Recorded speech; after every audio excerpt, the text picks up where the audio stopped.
오늘을 살아가는 묵상 시간입니다. 오늘 본문 말씀 에스겔서 24장 15절부터 18절입니다.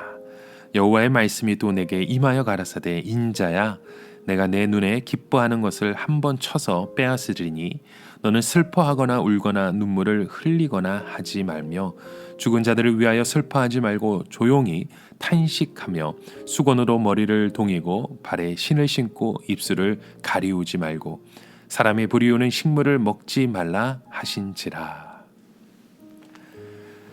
자, 지금 예루살렘은 공격을 당하고 또 멸망을 당하지만 바벨론의 포로를 붙들려 온 에스겔과 그 일행은 이 사실을 전혀 알지 못했습니다. 그때 하나님께서는 에스겔에게 너무나도 고통스러운 일을 행하십니다. 그것은 바로 그의 아내가 죽게 되는 것입니다. 우리가 정말 이해하지 못하는 부분, 이해되지 않는 부분이 바로 이 부분입니다. 하나님께서 이스라엘 백성들을 깨닫게 하시는 것까지는 좋은데 꼭 이렇게까지 선지자의 아내를 죽게 해야 하는가 하는 것이죠. 아마도 에스겔은 부인을 아주 사랑했던 것 같습니다. 그리고 젊은 나이에 바벨론의 포로가 되어 와서 엄청나게 방황하고 갈등하는 그 에스겔에게 아내는 조용히 그를 지켜주는 역할을 했을 것입니다. 그런데 하나님께서는 예루살렘이 망하는 그날에 에스겔의 부인을 죽게 하셨던 것입니다. 에스겔의 부인이 건강했는데 그날에 갑자기 하나님의 그 심판이 임해서 이유도 없이 죽게 되었는 것인지 아니면 그 전부터 아파왔는데 그날에 하나님께서 그를 데려가셨는지는 우리가 알지 못합니다. 하지만 제 생각에는 에스겔의 부인이 계속해서 아파왔을 것 같습니다. 왜냐하면 아프지도 않았던 여자를 예루살렘이 망했다고 해서 갑자기 죽게 하신다는 것은 하나님의 공의에도 맞지 않기 때문입니다. 예루살렘이 망하던 날 에스겔의 부인은 포로된 곳에서 죽었습니다. 그러나 하나님은 에스겔에게 울지도 말고 머리도 풀지 말고 장례식도 하지 말라고 말씀하십니다. 포로된 사람에게는 이것이 너무나도 이상했겠죠. 왜 에스겔은 부인이 죽었는데 울지도 않을까? 왜 에스겔은 부인이 죽었는데도 상복을 입지 않을까? 그래서 백성들이 에스겔을 찾아와 물었던 것입니다. 왜 당신은 부인이 죽었는데도 울지 않는 거냐고? 왜 당신은 부인이 죽었는데도 상복을 입지 않는 거냐고? 우리는 대개 사랑하는 가족의 죽음보다 더 슬픈 일은 없을 것입니다. 사랑하는 가족이 죽으면 모두 비통하고 통곡을 합니다. 그러나 그보다 더 엄청난 사고가 터지면 가족이 죽어도 울지 못합니다. 예를 들어서 자기 가족이 죽었는데 만약 나라가 망했다면 이런 경우에는 울지도 못하는 것이겠죠. 자기도 슬프지만 더 엄청나게 슬픈 일이 터지면 어떻게 울어야 할지 정신을 차리지 못하는 것입니다. 에스겔에 있어서 아내가 가장 소중한 사람이었듯이 하나님에게 있어서는 이스라엘 백성들이 가장 사랑하는 사람들이었습니다. 그렇게 사랑하던 예루살렘이 망해버렸다는 것입니다.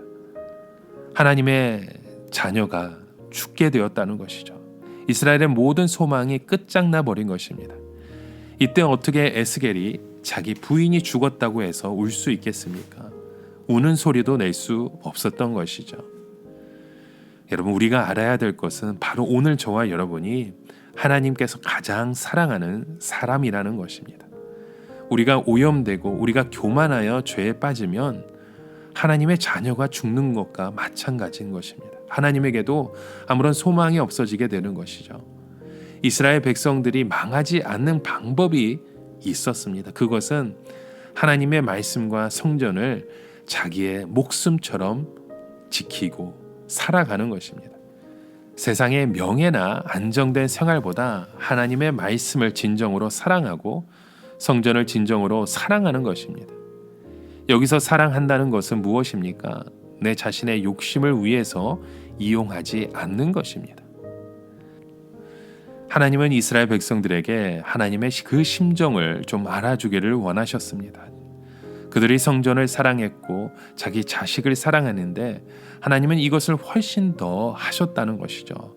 포로로 붙들려온 에스겔이 자기 부인을 사랑하는 것보다 하나님은 수백 배, 수천 배 예루살렘과 그 성전을 사랑하셨던 분이십니다. 그런데 이제 그 성전이 죽어버린 것입니다. 그리고 드디어 예루살렘은 망해버리게 되었던 것이죠. 그 이유가 어디에 있었습니까? 하나님의 말씀과 성전을 진정으로 사랑하지 않고 자기 욕심을 위해서 이용만 했기 때문입니다. 그래서 그들이 자랑하던 성전이 망하고 돈을 많이 들여서 공부시킨 자식들이 죽는 것입니다. 왜냐하면 오염된 영적인 양식을 먹었기 때문입니다. 이것을 먹인 제사장의 책임도 크지만 그것을 계속 먹으면서 세상 욕심으로 살이 찐 백성들도 책임이 있는 것입니다. 이렇게 예루살렘은 썩은 물이 고였지만 새로운 말씀의 역사가 없었기 때문에 계속해서 썩어 있었고 결국은 망해버렸습니다. 그러나 포로된 곳에서 에스겔의 입에서 하나님의 말씀이 솟아나기 시작했습니다. 그 결과 포로된 사람들 가운데 새 말씀의 역사가 일어나고 기도 운동이 일어나고 부흥이 일어나면서 결국 이들이 다시 예루살렘에 돌아가서 새 성전을 짓게 되었다는 것입니다. 놀라운 것은 아무리 웅덩이에 흙탕물이 고여 있어도 새 물이 솟아나면 웅덩이는 맑아지게 되는 것입니다. 오늘 저희 안에도 그렇게 그 웅덩이가 깨끗하게 맑아지는 그런 영적인 삶의 고백들이 끊임없이 세워지고 또 우리의 잘못된 신앙관들이 올바르게 세워지는 그런 축복된 걸음이 되길 주님의 이름으로 간절히 축원합니다. 진정으로 우리가 하나님 앞에서 바로 믿으려면 이 열정이 되살아나야 합니다. 그러면 우리는 거룩한 성전이 되고 하나님의 축복을 받는 하나님의 큰 구원을 경험하는 하나님의 백성이 되는 것입니다. 여러분, 하나님의 말씀과 하나님의 그 성전을 사랑하며 주의 말씀의 뜻대로 사역하시는 저와 여러분의 고백이 되시길 주님의 이름으로 간절히 축원합니다. 함께 기도합니다. 하나님 아버지, 오늘 우리의 삶에 묶여있는 것들이 묶여있는 그 모든 것들이 썩어지는 것들이 아닌 예수 그리스도의 보혈의 능력으로 새로워지는 그 삶의 고백 되길 원합니다.